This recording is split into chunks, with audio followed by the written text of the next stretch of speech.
How's it going, everybody? This is Dirt Bike Channel, and this welcome in. However, wherever you are, and however you may be listening, I've just anyway. That's just me being dumb.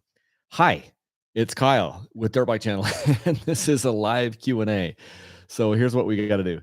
You got to bring your questions in. We're going to answer questions. We're going to talk about stuff today. We're going to talk about bikes. We're going to talk about life. We're going to talk about life, liberty, and the pursuit of happiness. We got Blackline in here. He says hello.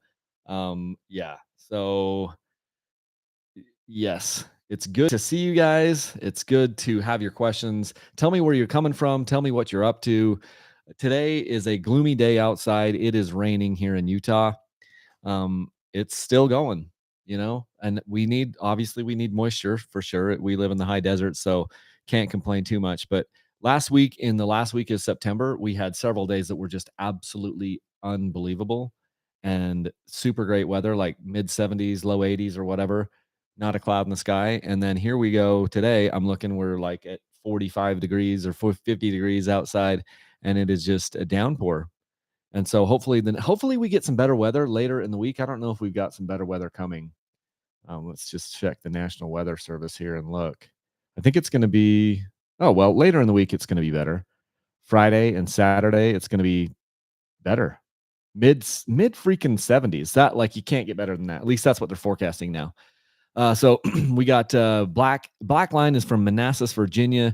Zach Davis says, have you ever been to LPO in Washington State? No, I have not. George Lovett says, hello from Alabama. Adam Kinch says, are you wanting to get a 500 4-stroke? Yeah, I do want to, but I don't have like a bead on one right now. Dockside Magic is here. First question for you. I don't know that you had a question on that though. Yeah, my dad is sitting there. I know. I just told my dad was texting me, and I'm like, hey, I'm going to do a YouTube live right now, so I won't be able to answer your questions. And now he's still texting me. I guess he didn't get what I was talking about. I'm just like basically saying I'm not going to answer your text for a little bit. We got Rusty from Waco, Texas. Preston Mullen says he's got a 2022 Gas EX 250. What do you think about him? It's a great bike. The EX is essentially the KTM XC line. Fantastic bike. So that would be a TPI bike, a throttled body transfer port injection bike. Awesome bikes. They were super great. I actually liked the 2022 frames better overall than I like the 23 and 24 frames in the KTM XC line. I'm just being dead honest with you. Had a little bit more flex to it. So that's a great bike. The TPI bikes were great. There was some tuning required on those things. So a lot of times what was helpful is if you installed the actual idle screw in the bike, and that way you could actuate. Oh gosh. Okay, I got to turn notifications off for my dad for a minute. He doesn't understand. I'm going live on YouTube, Dad. Don't text me. And then it's like text. Okay, Dad. When I say I'm doing a live, what that means is don't text me anymore. I should just put my phone down, but anyway, it's sitting right in front of me. Why are we like, I wonder if we are, for some reason, I'm getting like this thing popping in and out as far as like focusing. So we'll just try and see if that, oh my gosh, let's turn the focus off. We'll just focus right there. Hopefully that's okay. Let me know if you guys can hear me. I think you probably can. Tristan says, where should I go riding Saturday? I have no idea, Tristan. I don't even know where you're from. Damien Kidd says, what is the best aftermarket headlight for a 2018 KTM 450 SXF? Looking at the Baja designs. So I haven't looked at, I don't know what your stator can run, Damien, on that 2018 SX bike. A lot of those bikes are those motocross bikes. Some of them don't have really good stators. As far as like, when I say really good, they don't have a lot of output. And so what you're going to need to do is try to figure out if your stator has enough output to run that headlight without running your battery dead, because you probably don't have a backup Kickstarter on that. I can't remember on that 4-stroke from 2018 if it has a backup Kickstarter, but that will be your issue is, does this Baja Designs headlight draw too much power for the stator, which would then run your battery dead, which is super sucky, because I'm imagining if you're going to use a headlight, you're going to be running at night. And if you run at night and then your headlight draws too much wattage, your battery goes dead and now you can't start the bike. and it's just a nightmare situation. So I don't know on that, but that's something you're going to want to check into. How much capacity does your stator put out? How much wattage, and is that more or less than what is going to be drawn by that headlight? That's something to check into. And sorry, I don't know the answer to it. Dockside Magic says, I'm very new to riding. Should I be standing up the majority of the time or sitting down? I personally, with the type of riding I'm doing, I'm standing up probably at least 95% of the time. When I'm on single track, I'm standing up. Even yesterday, I was at track with my boys. I'm standing up almost all the time. The only time I'm sitting down is like in a corner. And same thing on dirt bikes. If it gets really tight, I mean, same thing in single track or desert. If it gets really tight, I sit down. Occasionally on a hill climb or something, if I need to get more traction on the rear tire, I'll sit down on the bike or on the seat, but most of the time I'm standing. So 95% of the time I'm standing. And if you watch hard enduro guys, they're standing. If you watch supercross guys, they're standing. Like if you watch motocross guys, they're standing. That's how it is. Like the seats are just there for you to go between places. I mean, like connect trails. And I don't want to say that and like make people feel bad if they are sitting a lot. I'm just saying, like, look at the best riders in the world. It doesn't really matter the discipline. They are standing up on the pegs unless there's a specific instance where they'll like sit down on the seat to compress the suspension more and seat mounts over a jump or get extra traction on a hill climb or something like that. They are standing. Okay. Shows. I don't know how it's pronounced. It's Schoess. Shows. I'm not exactly sure. Shoes. Hey, Kyle, I live in North Salt Lake area and ride Bountiful quite often. Are you familiar with that area and how hard is the single track there? Yes, I'm familiar with that area. There are certain places up there that are more challenging than others. Like there's a place called like Tuttle's or something up above Bountiful that is a tricky spot. There's like a carved out like section that is kind of tricky. It's just you'll see when you get up there. But there's variety, you know. The best place to look would be dirtbikeutah.net. There's a ton of trails on that thing. They talk about difficulty. They talk about how to get there. So dirtbikeutah.net. Check that out. Okay. MotoX Rider 247 says, what up, Kyle? What's going on?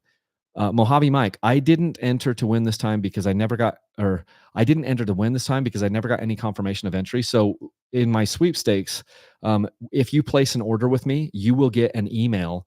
And the sweepstakes is over. It ended in September. But if you place an order, you get an email from me. Sometimes those emails might go into your spam folder or whatever, but that is your confirmation of entries. Or if you use my link to Rocky Mountain ATV, there is no confirmation with that. But every person who clicks those links, they get entered into the sweepstakes unless they have deliberately disabled tracking in their internet browser, which all major browsers come with internet tracking on. It's a cookie that goes in there. It's actually kind of difficult to turn it off.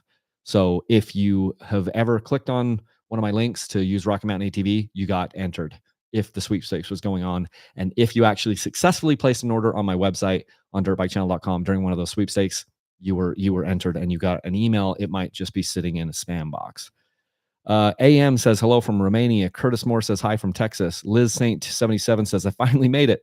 Harley Callie says hi from New Zealand. Zach Davis says I'm not too far from Gold Creek Lodge. Better in my opinion. So Gold Creek Lodge is one of these ones up in northern Idaho. I've never ridden there yet. It's a long drive from where I am, but I've heard really good things about it. Tanner says, are you going to get another Beta 300 soon? I would like to do that. I think I would like to do that. I bumped into Rich Larson. If you guys know who Rich Larson 511 is, he's a fantastic rider, unbelievable trainer. He's been riding a Beta for several years, and I bumped into him up on the mountain a few weeks ago, and I rode his Beta just for a second, like around like a staging area or something, and it was so smooth, gentle, little giant, not little, just a gentle bike. The way he's got it tuned, super awesome. And I'm like, yeah, I probably do need to get another Beta soon. Christopher Harrison says, good afternoon. What are the best, longest lasting tires for off-road riding in the mountains of Colorado? Typically, it's very dry and rocky. So here's the thing, Christopher. I don't know what the longest lasting tires are because I don't look for them. I don't want a tire to last a long time because to me, if a tire lasts a long time, it's because it sucks. Let me just say that again. I'll say it this way. You can either have a long lasting tire or you can have a good performing tire. So what we can do is find a tire that's more in the middle where it's longer lasting. But so I'm picking tires based on performance. I'm not picking tires based on longevity. Because here's something, Christopher, and you can take this to the bank. And anyone watching this, I will stand by this, and I will die on this hill. There is no better bang for the buck for your motorcycle than a new tire. There just isn't. You could put an aftermarket head on there. You can put an ECU on there. You can put a pipe on there. You can change your suspension. You can do all that stuff. But guess what? All of that stuff pales in comparison to new rubber on the bike. We talk about where rubber meets the road. And literally, in this case, the best thing you can do to any motorcycle as far as bang for the buck. Now, I'm not going to say that suspension isn't important. I'm not going to say that having a good running motor isn't important. But what I am saying is for 80, anywhere between 60 to 110 or whatever dollars US, you put a new rear tire on the bike, you will get more performance per dollar out of that tire than you will get from anything else. So I usually don't run a tire more than 20, 25 hours, and sometimes I'm running them less. So I like these hybrid gummy tires, which is a gummy soft compound. It works really well in rocks and roots. And if you're in Colorado, mountains of Colorado. Yeah. So you're in the Rocky Mountains. You've got similar terrain to what I've got, and I'm searching for traction. I want traction. I don't care if I have to change the tire after 20 hours. I really don't, because I know I want the best performing tire I can get in that 20-hour period. You can buy some, I don't even want to say, but because I haven't used them for a long time, but you can buy some tires that will last you 40, 50 hours. And if you're if you're like I want to say codger, but if you're like super frugal or something, you could like make that tire last for 60 hours, but you are suffering for traction. You are suffering for performance. So send me an email. I've got some tires that I like, but I'll just rip a few of them off. Here's one that's a good middle ground in between performance and longevity. It's the IRC VE33S Dakota. It's got big super lugs. It's a softer compound tire, but it's one of the longer lasting like gummy tires. Another one that I love is the Shinko 520 DC. It's a dual compound. Love that tire. The Shinko 525 is another hybrid gummy tire. Love that tire. Here's one from Rocky Mountain ATV. It's the Talon. It's the Tusk makes it. It's the Tusk brand. It's called the Talon. It's more of the FIM style tread pattern where it's not quite as tall of knobbies, but it's a softer compound tire, and it's fantastic as far as like for getting grip in the rocks and the roots and these types of things that we have here in the Rocky Mountains. So those are some of my favorite like rear tires. The Tusk Talon isn't going to last as long as the IRC VE33S. So there's a few but you can send me an email, kyle@dirtbikechannel.com. I'll give you some of these suggestions if you want. Curtis Moore, what's your favorite bib you've tested so far? Curtis, I'm not super big fan of bibs. Several different reasons. One of which is just they're hard to install. Second, they feel dead to me. I don't get as good a traction. They are constantly changing. It's stiffer in the beginning, it gets softer towards the end, and I just think they're a pain to install. And then you got to have get the right size bib with the right tire, and I'm switching tires all the time, and I like to change tires often. And so I use tubeless just because once I get it installed on the bike, I can run any pressure I want. And I'll run different pressures versus on different tires because of the stiffness of the sidewalls. And so I'm not a huge bib guy. Now, if I was racing desert or whatever competitively, I get it. Like you're gonna run a bib because you don't want to get a flat. But here's the other thing to think about, and people don't talk about this. Sometimes bibs do fail. Like if you only have one rim lock in there or something weird happens, like if the rim lock fails, there is no worse failure on a tire. And I understand failures of the Moose bib systems are rare. But when that does fail, it is far worse than a tube going flat. It's far worse than a tubeless going flat because you can't do anything about it. It'll just sit there and spin on the rim, and you are dead in the water. I've been on rides with people when they had failures on their Moose systems. That is the worst. That ruined everyone's day because now the bike won't go anywhere. It's just sitting there spinning on the rim, and then we're pushing it everywhere. You can ride back on a flat tire on a tube. You can ride back on a flat tire on tubeless. I've done it multiple times. I've ridden 30, 40, 50 miles on a flat tire on tubeless. If my tire gets trashed to the point that I can't put a plug in it. but it is really hard to ride back on a failed moose bib, because it's typically the rim lock that fails, and then the thing just spins, and that is horrible. Obviously, it's mostly gonna happen on the rear, but I don't have a favorite bib. It's just not they aren't necessarily for what I wanna do. Brett Wilson, what happened to your cone valve tracks setup? So, good question.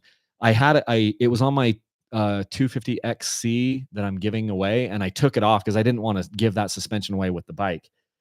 So I put the stock suspension on the back on the bike, and it was just sitting. My cone valve forks and shock were just sitting there in a box. I'm like, what an idiot. So I put them on my 2024 KTM 300 XCW, and I've been riding that the last couple of weeks at the track.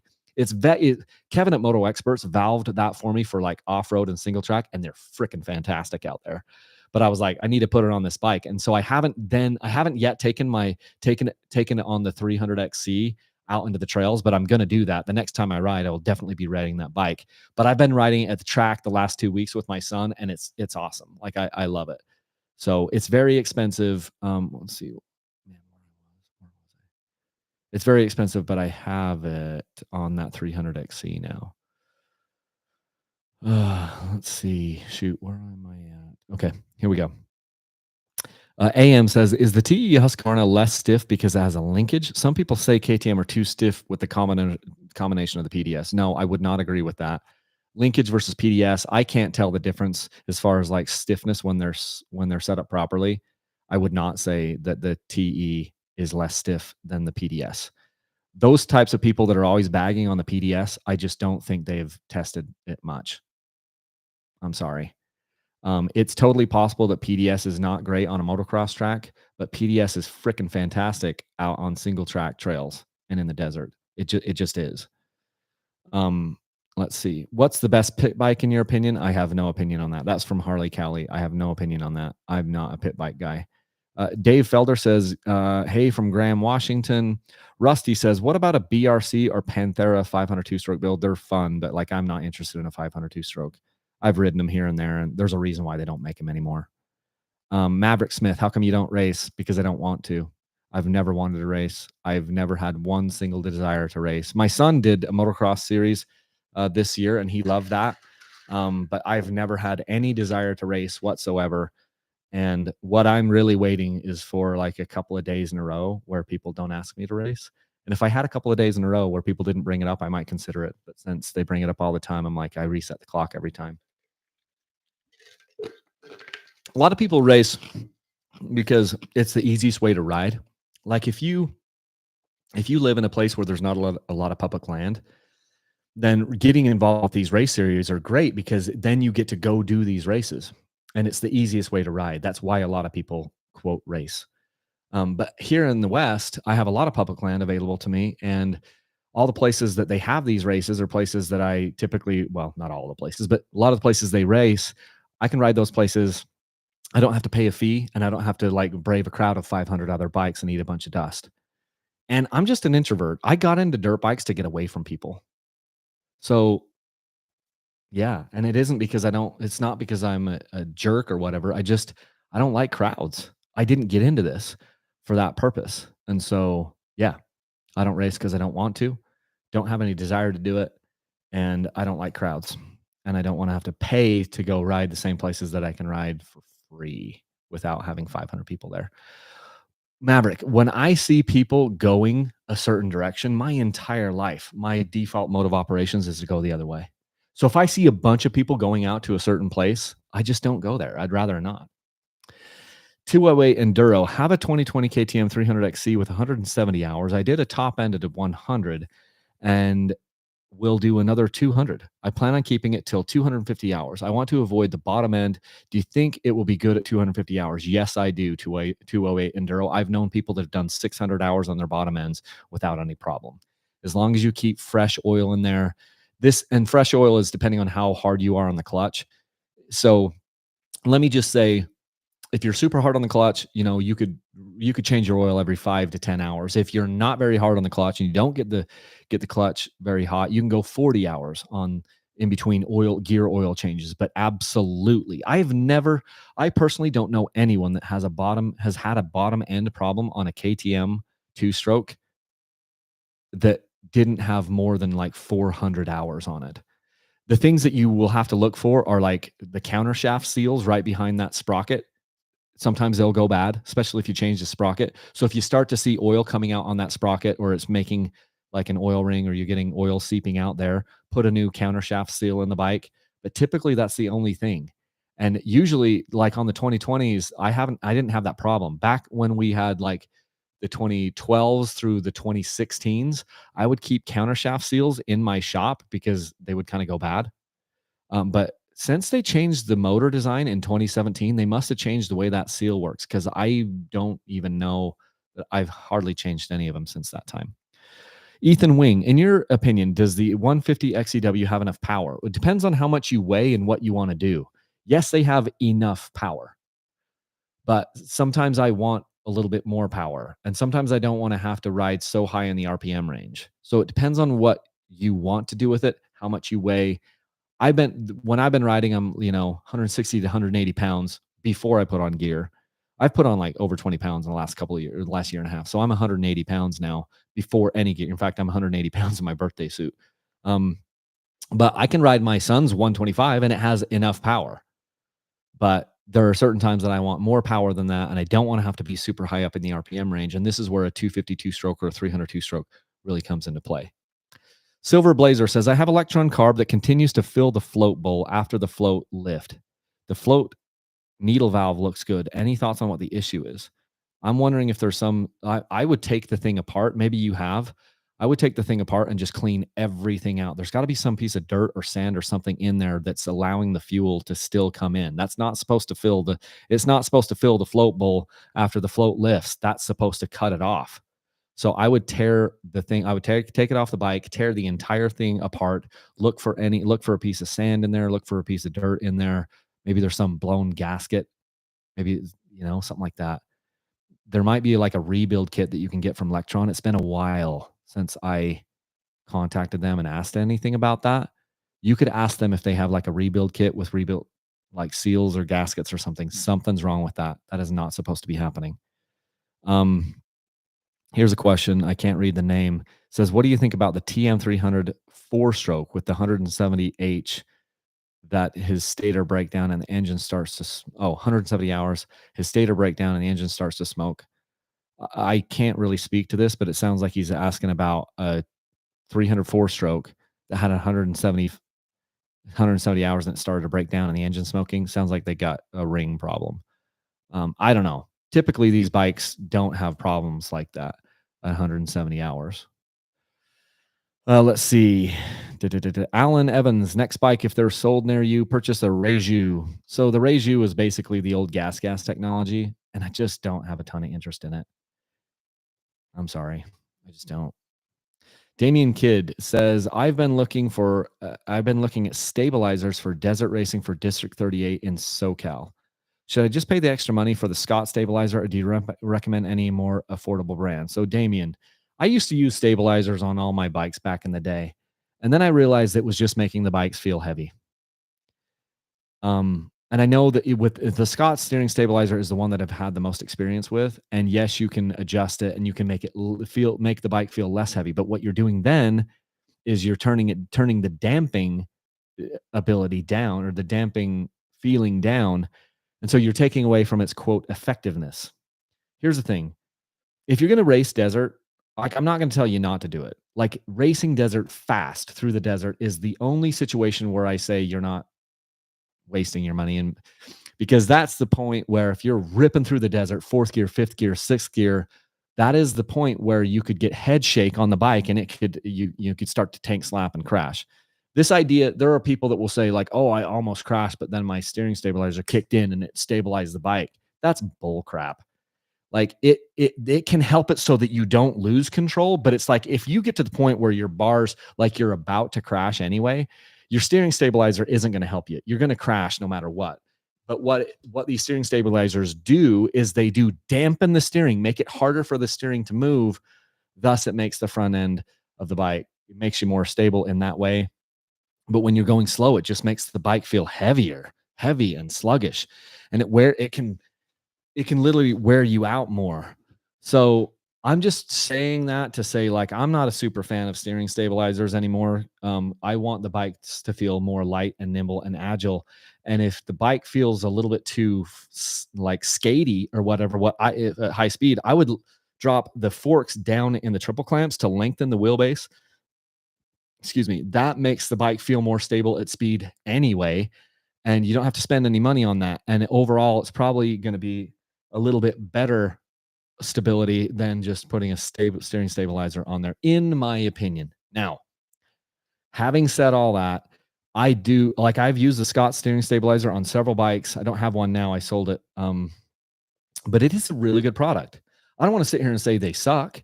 Just for me, there's a lot of cool things that aftermarket products that exist. But I didn't want to have to put I didn't want to have to get like, what's the word? Reliant on a steering stabilizer because I didn't want to have to put it on every bike, if that makes sense. Because I'm switching bikes all the time. And I'm like, I can't be putting this on every bike. And I don't think it's necessary, at least for what I'm doing. But for you, it might make sense, you know. But just know that when people are like, oh, look, you can just adjust that so it doesn't make the bike feel so heavy. Yeah, you can, but now you're taking away from the actual dampening. So if you have that dampener on there, steering dampener, stabilizer, whatever, and it's actually doing its job, it's gonna make the bike feel more heavy. It's a physics thing. Like it makes it slower to turn the bars. It resists turning. That's how they work. Paul Georgelis. Hey man, hope you're doing well. Question. When lifting the front wheel over a log, do you start releasing the clutch on the rebound? Yeah. So what you want to do is you want to slam the log, you want to lift, you want to compress the bike and do a little wheelie and then pull in the clutch, hit the front tire and then you're like the clutch is in, and as that front tire is compressing in, you're supposed to be like giving some throttle, bringing up the RPMs and then releasing that energy into the log, and it pops you up and skips you up over it. It's called the double blip technique. I used to practice it a ton. I haven't practiced it a bunch the last little while, but yes, the answer is you're double blipping into it. You do the first blip is to get the wheel up, and as that wheel comes up and you're either setting it on the log or punching it into the log, you're clutching again, giving power into the bike, building up that power in the flight, like building up those RPMs, and then release the clutch, and that's the double blip. The second blip is that double one, or that one that we just talked about. Where did I get here? So that's the answer to that, Paul. Let's see. Kermit 78 says, I'm 15 years old and I own a 2012 XC350. So it's a 4-stroke KTM, and I'm wanting to switch to a 2018 300 XCW. What do you think that year is good? Yeah, that year was good. 2017 and 2018 were very, very similar. I don't know that there were any changes, but those were the counterbalance motors. In 2017, they went counterbalanced on that 300 2-stroke. It was so amazing. It still is amazing. So yeah, if you could find a 2017 or a 2018 300 XCW, those are great bikes. I would stay away from the 16s. I mean, the 16 bike, it was the older motor. The 16 was the last year of the older motor, which basically existed from about 2010 to 2016. But if you get a 17 or an 18, that would be a good one. Good job on that. And I think it's going to be good for, especially if you're going to be doing like enduro style riding, it's going to be better than your 350 XCF. Okay. Nico Hockeybo. Sorry, I don't know. Nico Hockeybo. Hi, Kyle. Recently bought a Sherco 250 SE, which is a Sherco 2-stroke. I live and ride out on the Oregon coast. Do you have any major tips for maintaining a bike in a coastal environment? I've never owned a bike and I've never lived in a coastal environment. Wipe the bike down and lube, obviously. I mean, I don't know that there's really other things that you need to do. Keep new oil in the oil filter. I mean, some people have told me like in the coastal environment, they don't really get their air filters dirty. And so the oil can just the air filter oil gets so old, it's just like crusty or whatever. I mean, so obviously air filters are important. I don't know. You're probably asking the wrong guy. Because I've never lived in a coastal environment. I've never even ridden a dirt bike in a coastal environment. So sorry, I'm not going to be super helpful on that. I could sit here and BS you, but like, I don't know. Adam Kinch, why do you not try the KTM 2? Why do you not try the KTM 2-strokes from companies other than KTM? I do. I've had several gases, and I've had a Husky. But the reason why I don't like the Huskies is I don't like white plastic. Typically, they have not come with the Brembo brakes, and in the past, they came with like Magura. In the past, they had like a composite subframe, which is a plastic subframe, which I don't think is as good. Now they kind of have all the same hybrid subframe, but the Husky was more money. It was white plastic, which I don't like, and it was harder to come by. So Husky, I haven't really loved because of that. The gas I do like, but it has come in the past and still now with like brake tech brakes. I don't like the brake tech brakes as much. Some of them come with Brembo brakes, but you're paying a little bit less money on the gas. And I love the way it looks, and I've had a couple of them recently. But it doesn't come with the premium brakes. And it's essentially a red KTM. I know they hate it when I say that. Gas even flew me out to this event. They would punch me in the face, but like it's a red KTM. But it's a red KTM that comes with brakes that I don't like as much. And it comes with a brushed aluminum front wheel and rear wheel, which I don't like as much. So you either get the orange KTM, the red KTM, or the white KTM. And I can tell you, the KTM comes with the premium components, whereas these other ones don't. And where the Husky comes with white plastic, which I don't like white on any bike. The more white on a bike, the less I like it. Let me say that again. The more white on a motorcycle, the less I like it. So yeah. And then, so that's the answer on that. Good question though. Ryan Zone, do you ever use Trials tires? So I use Trials tires on my Trials bikes, but I don't use Trials tires on my dirt bikes because they work good in certain situations, but then they can like, they don't clean out very well in mud. And so then it sucks. I don't know that they're the best in braking situations either. So if you're actually doing trial stuff, Trials tires are great. But if you're doing like more aggressive style riding, I'd rather just get a hybrid soft compound gummy tire than a Trials. And I don't do Trials riding, but I have an electric motion, an electric bike that has a Trials tire on it. And I have two other Trials bikes. Technically, one of them isn't running, but I have a Sherco Trials bike, which is awesome. And it has a Trials tire, obviously. CD556, if you had to relocate and wanted to live near the best single track in the US, where would you move? If we're talking summer single track, it would be Idaho. These are just I've really only ridden in Utah, Arizona, and Idaho. But Idaho has more summer single, like Alpine Mountain single track than anyone else that I know of. And so if I had to do, if I had two houses, I would do a summer home in Idaho and then like a winter home, maybe in St. George, Las Vegas, like, I don't know. Dat's son says, never skimp on tires, get a good changer. There you go. Zach Davis, do you enjoy a smoother flowing single track or harder enduro? I like a variety of it. So, I mean, obviously smooth flowing, fast flowing single track is awesome, but it's also fun to have a little bit, have a challenge. So I like a little bit of a mix, if I'm honest. Declan Ronan says, is a Honda CRF 250X a good bike? Yes. It's a good bike. I've had one.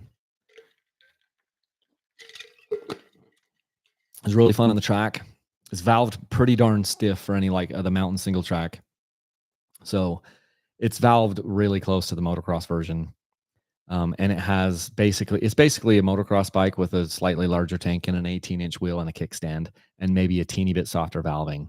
It's a good bike, but if you're going to do enduro riding, I don't think it's the greatest thing, but just is it a good bike? Yeah, it is.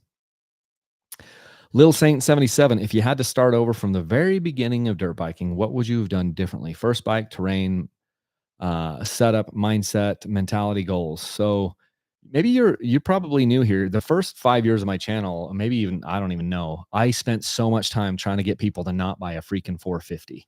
So the first dirt bike I had, Lil Saint 77, I bought a 2009. This was in 2010. I bought a leftover 2009 Yamaha YZ450F, the motocross bike. This was right when they went to fuel injection with Yamaha. And I got a leftover model, which was carbureted.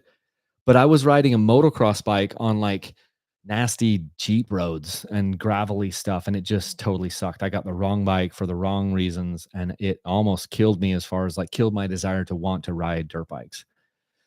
It wasn't until 2 years later that I, on a whim, got a 2012 KTM 300 XCW, and that's the only reason we're even having this conversation is because then I got the right tool for the job. For mountain single track, for just the type of riding that I do, the 300 two-stroke made so much more sense. I wasn't fighting the motorcycle anymore, and so that was super great.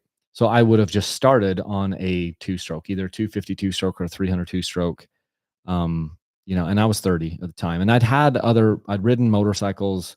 I'd had motorcycle license since I was 16.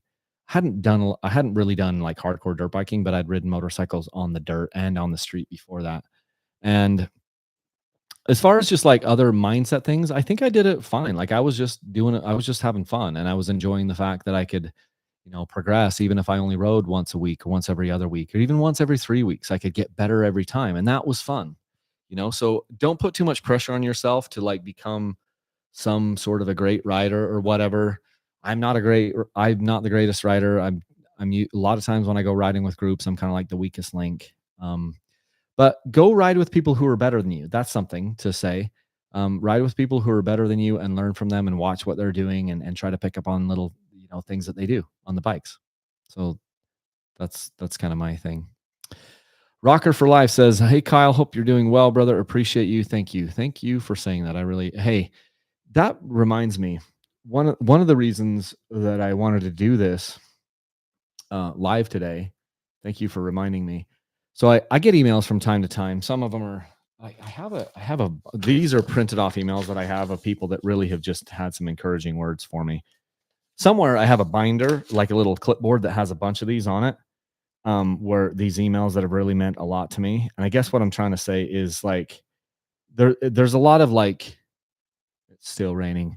There's a lot of negativity in the world, especially on social media, and it's just so easy. Like a lot of times I don't even read the comments anymore. Most of the time I don't read comments on YouTube videos or even on social media because I just find it's not healthy for me. There's always that douche nozzle that wants to sit there and badmouth you and tell you what you did wrong and tell you, and even though you could have 100 comments that are good, but when you have that one person that's like, "Oh my gosh, you're such a moron because of this, that, or the other," like that's the one that just sticks out to you. And so I usually don't read YouTube comments because I'm like, and if I do, I'm really looking for the super nasty ones, like the people that, it's like, bro, if you can't say anything nice, don't say anything at all.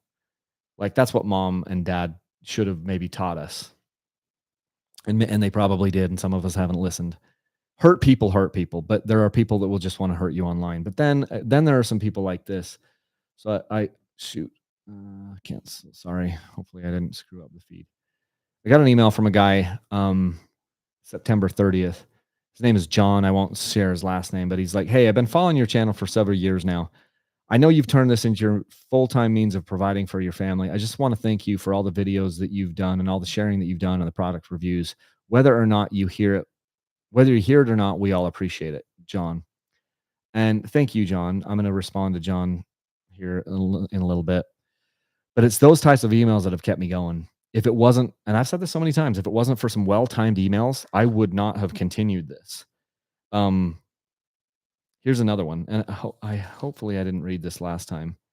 But here's a guy named Corey, and he says, "Hey Kyle, I really enjoy your content. I've been following you since around 2016. In fact, you were the main reason I got back into dirt biking after an almost 20-year hiatus. At the time, you loved the 2017 250 XC. Your content has helped me to know what to buy, and ultimately, riding has helped me through some difficult years that unexpectedly followed. The timing of that quite literally helped save my life as it gave me an outlet I desperately needed. There were many lonely tears and prayers laid down on these trails. I want to thank you. I've been wanting to thank you for a long time. It may be just YouTube videos to some, but to others, it may be pivotal in providing them with something else to focus on, even to hang on to. Like I get pretty emotional when I read some of these. Here's another one. Hey, I saw your Instagram post. Keep going. Because I've had something like that. And he said, "I wanted to let you know that your content does far more than inform and entertain. I was diagnosed with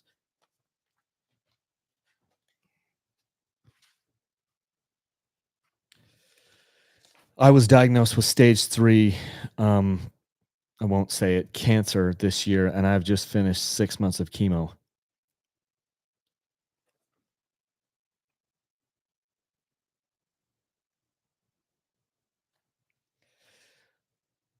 I can't do that right now.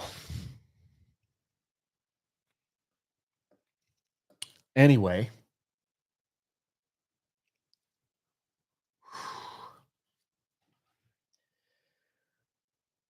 thank you for letting me know that it's valuable. Okay, moving on. Breathe, Kyle. Okay. Colton, let's change the subject.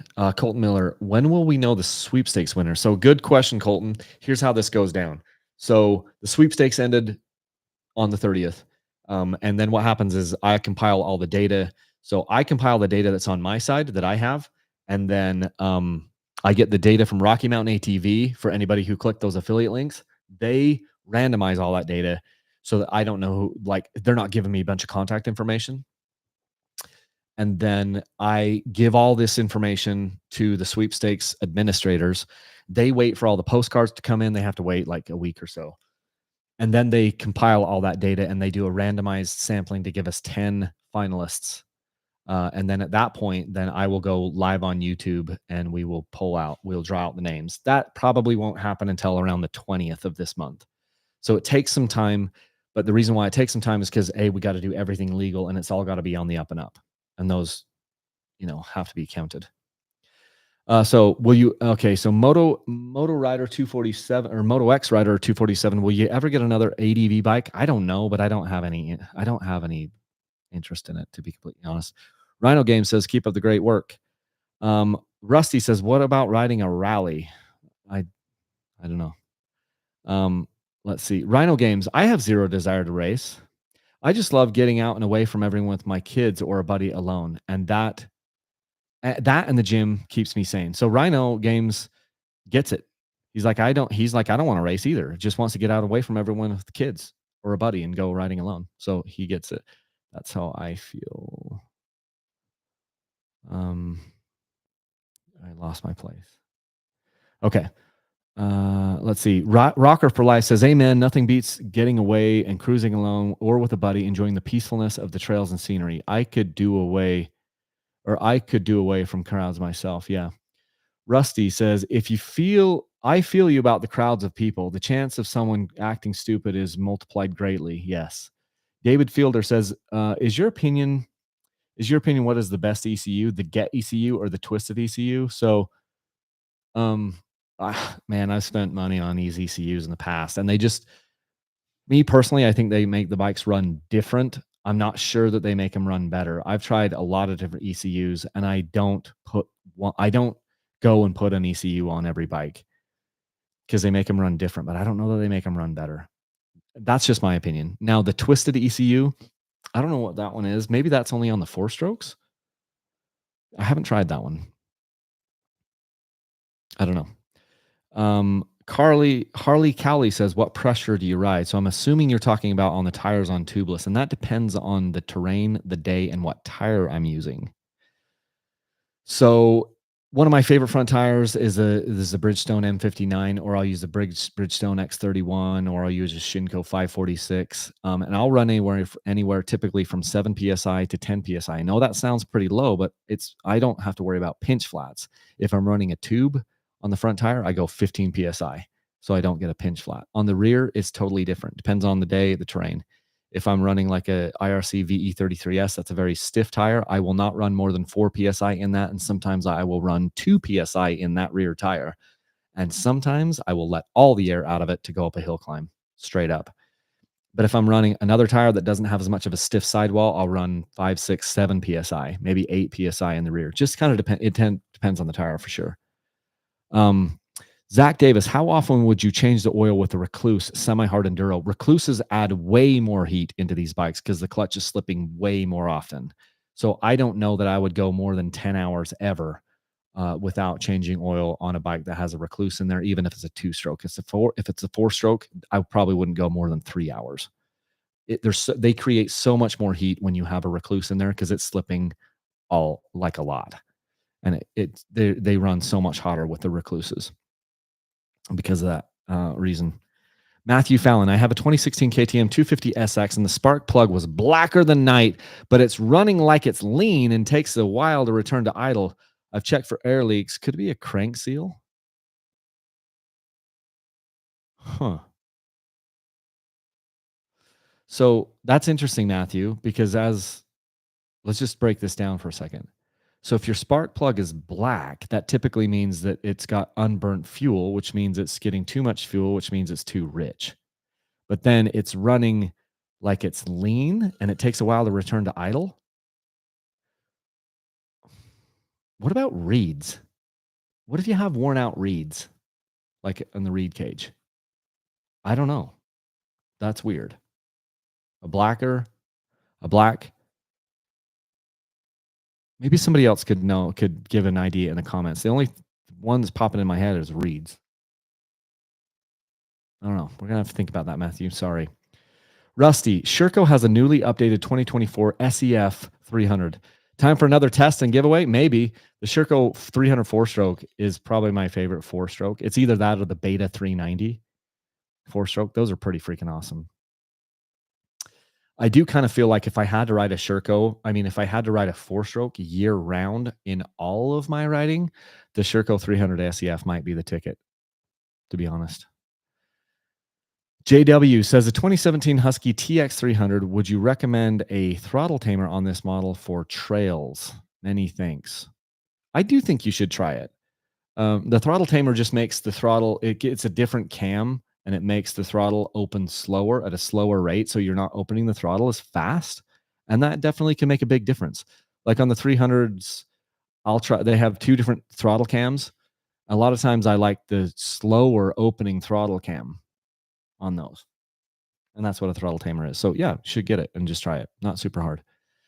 Douglas Grosh says, Stark Varg, get one and please review. Dude, I've had an order in for a Stark Varg since the beginning of time. All they have to do is email me and say it's ready. But it's like all they do, the only emails I ever get from them are just are like, we're pushing your date back. But I put in the deposit for it like 175 years ago. Let's see. Seal says, just turned 18, riding trails, or maybe trials, riding trials since around 15, thinking of getting a TE250i 2022 and getting into hard enduro. Is it still possible to go professional? Ooh.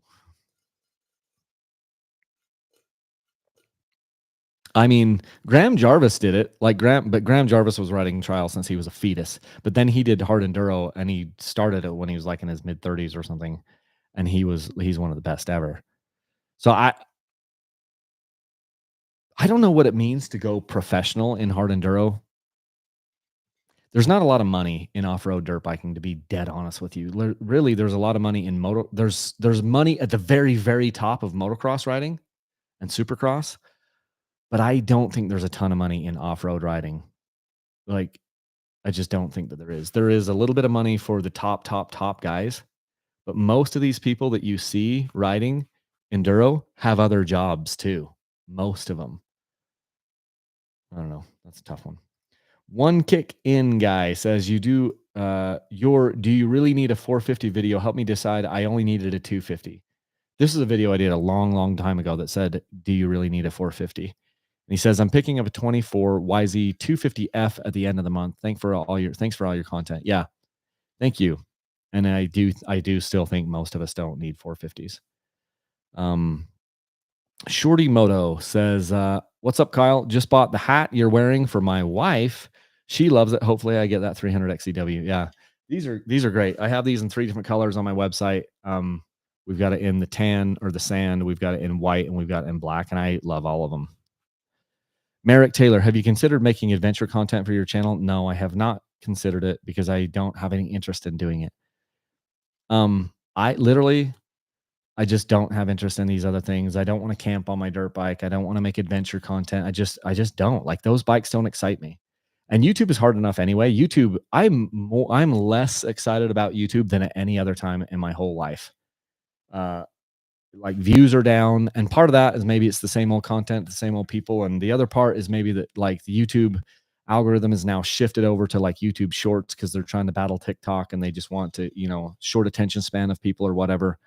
And so I get less views now than I have for a long, long, long time. So it's not even that motivating to make a ton of content.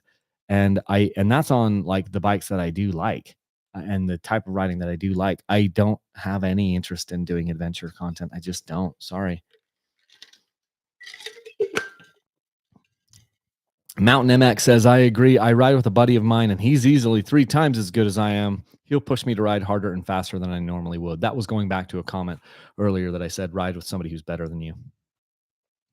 Ryan Stewart says, haters will always hate. Don't let the low fees bother you, brother. Well, yeah, dude, I've been doing this for over 10 years. So obviously I haven't given up, but it's just like, you can't tell me when you have haters, it does bring you down. So I try to avoid it as much as I can. Cowboy Garage says, good afternoon, Kyle. Love your videos. Thanks for giving me and my boy a good quality dirt bike channel. Let's see. Thanks for giving me and my boy a good quality dirt bike channel. Good quality dirt bike channel to watch. I thought he was saying like, thanks for giving me a watch. I'm like, I've never sold a watch.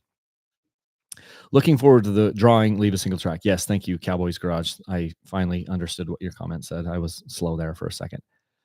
Joey Williams says, hey, Kyle, I'm 14 and I ride an XR100.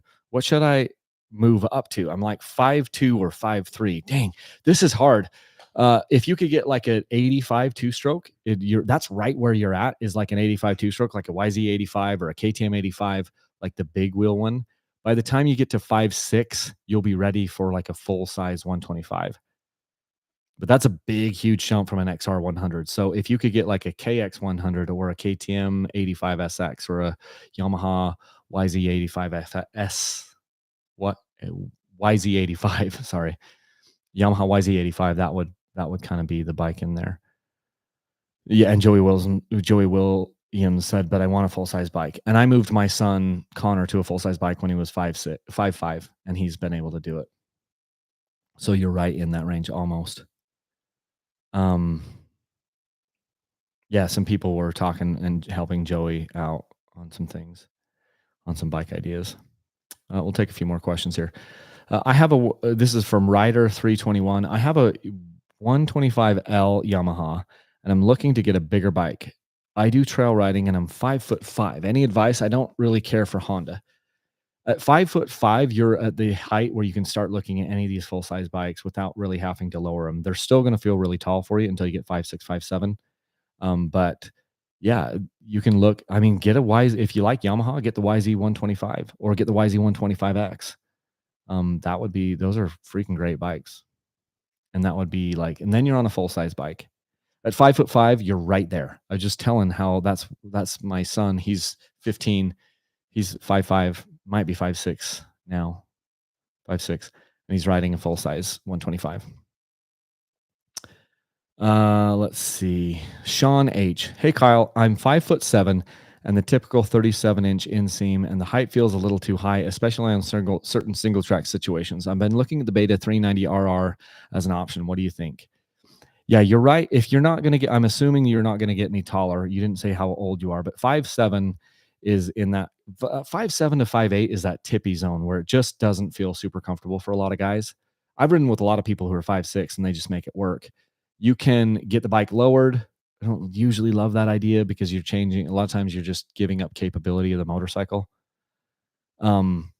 So my first response is buck up and just realize you only ever have to put 1 foot down. You should be standing up on the pegs anyway, and all you need is 1 foot down. Shift your butt to the side or just put the 1 foot down while you keep the other foot on the peg.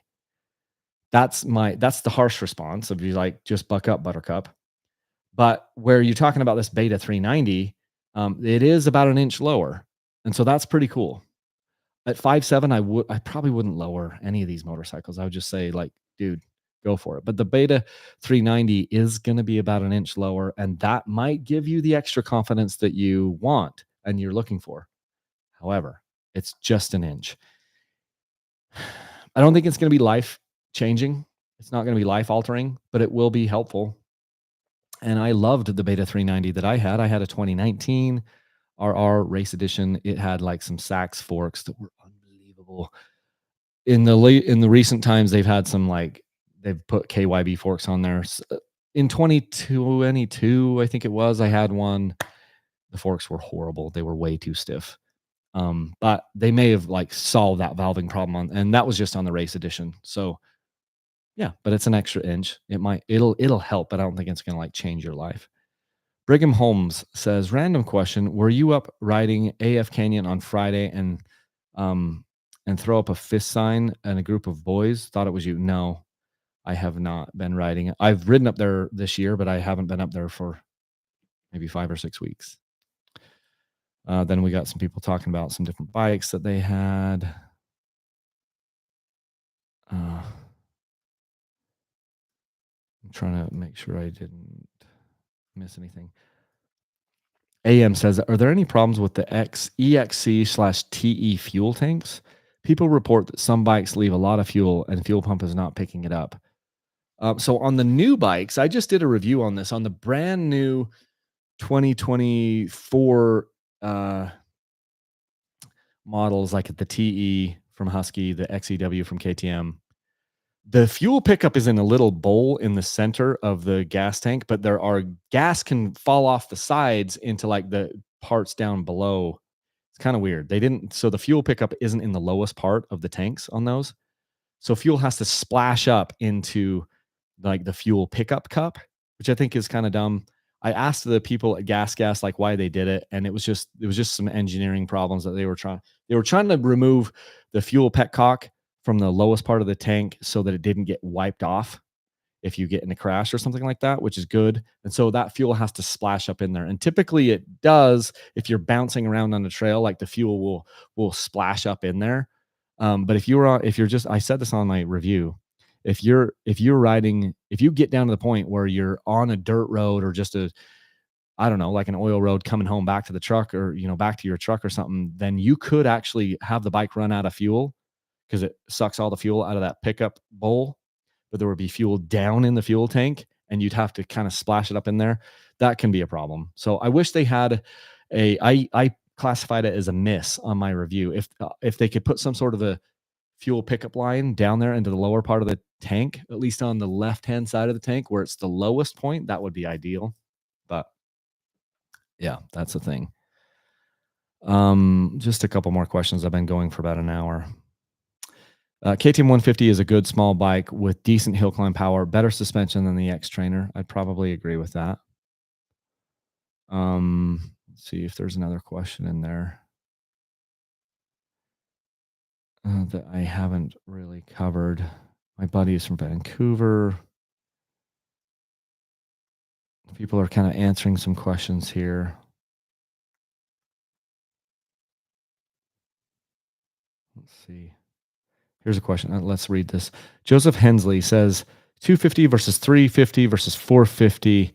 I rode for 6 years, but stopped riding in high school and college for sports. But I want to get back into motocross. I have lifelong experience on dirt bikes and street bikes. I'm 6'2" and 265.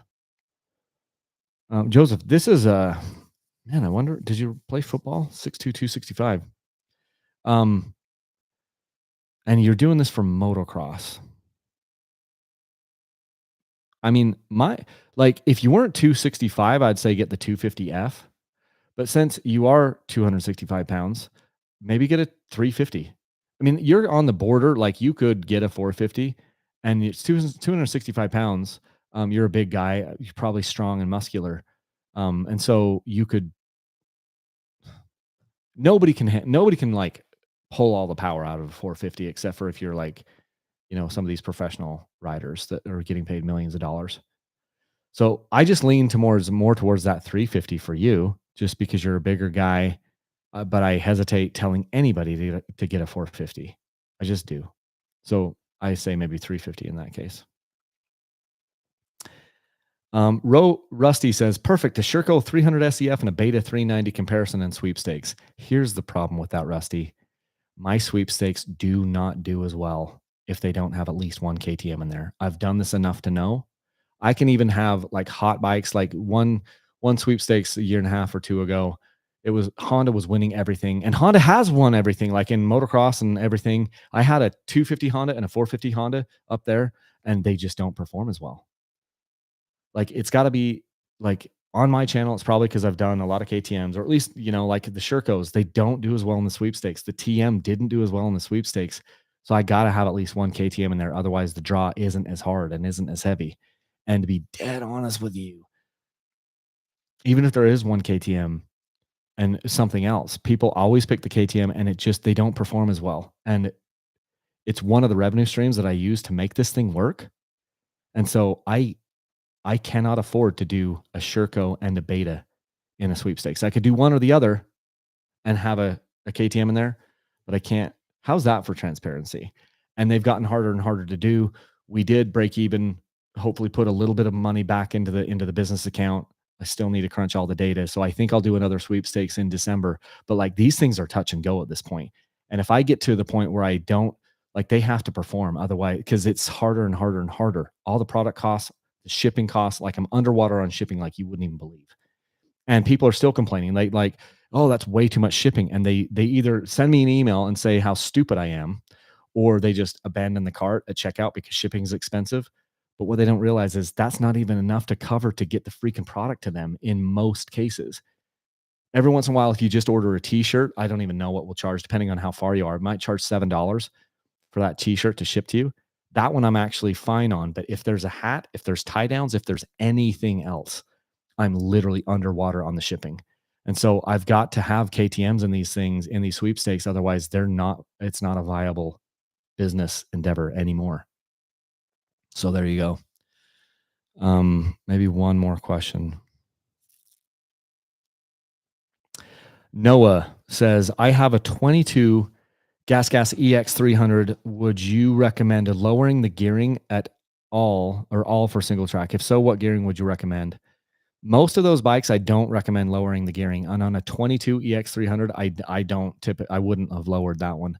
I did slightly lower the gearing on my 24 KTM 300 XCW this year, just because and it doesn't make first gear better. It just makes second and third gear make it maybe a little better for the single track.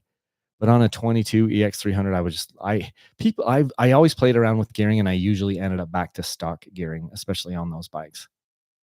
I just probably leave it.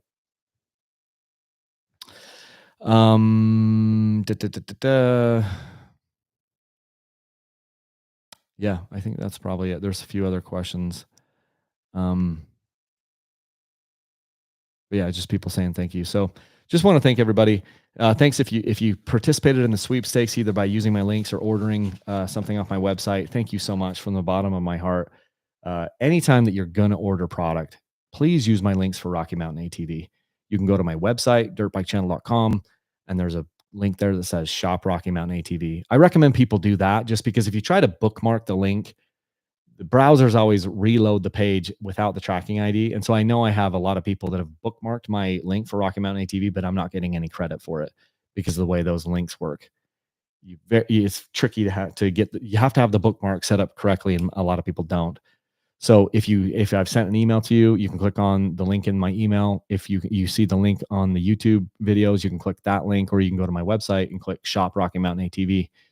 Once you do that, you can buy anything they sell, and it gives me a kickback. It doesn't cost you anything. I love Rocky Mountain ATV because I've had always good luck with the customer service with them, free exchanges on things. I bought a helmet for my son just yesterday, and we're not exactly sure about the sizing. So when it comes, if it doesn't fit, I'll get him the opposite size or the size down.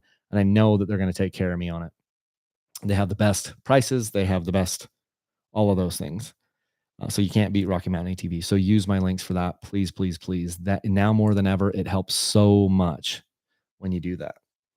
So yeah, hopefully we'll have the data for the sweepstakes here within 2 or 3 weeks. And then I will watch social media, watch your email. If you've signed up for my text list, watch the text line, because I'll be, telling everybody when the live drawing is going to be as soon as I know. But it'll be probably around the 20th or so of October. So that's what we're doing. Yeah, if you have questions, you can always email me, Kyle@dirtbikechannel.com. Be sensitive. I don't get to emails as fast as I used to, but I hope to get to them within a couple of days. if you have questions. So I don't really respond to social media comments typically. I don't even look at them. I kind of have a love-hate relationship with social media. I don't look at the Facebook messages. I don't really look at the Instagram messages, but I do look at email. So if you need to get a hold of me, that's the best way to do it. Okay. And it's kyle@dirtbikechannel.com is my email. Okay. I'm gonna cut you guys loose and thank you again. Hopefully it looks like it might have stopped raining. I need to I need to change the oil on my truck. And I have a lift in my shop out here, but I need to pull the boat. I've already got the trailer outside, but I need to pull my boat out and then park both the boat and the trailer out here in front and then pull my truck in and do the oil change. So if it has stopped raining, maybe I will do that now because it's been 5,000 miles on the old truck. So thanks, you guys. And until next time, leave a single track.